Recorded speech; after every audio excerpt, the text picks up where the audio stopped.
Assalomu alaykum. Mana bugun biz Ko'kterak qaynamaga keldik.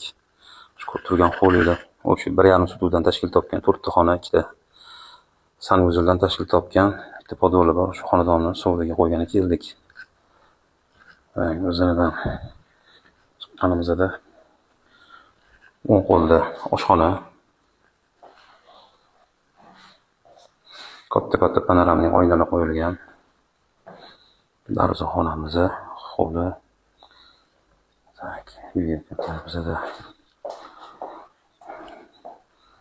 chap qo'lda bu zal.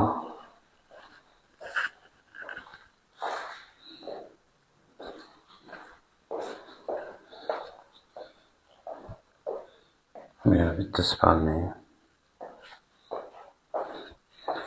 Uyda to'pli pol qilingan. Bitta sanuzel.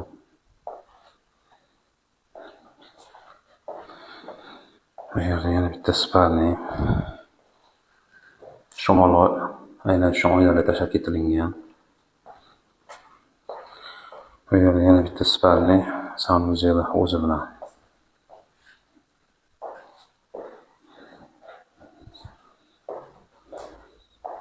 Shamol aynan shu joy tashalgan. Hovlimizdan faqatgina tashqi fasadi qolgan. Uy ishlari hammasi 100% tayyor. Bu hovlimizni 1,5 sotuv 4 ta xona, 2 ta sanuzildan tashkil topgan. Buni narxini 69 ming qo'yamiz. Katta yo'ldan bor yo'g'i 100 metr kirganda. Olib qolinglar.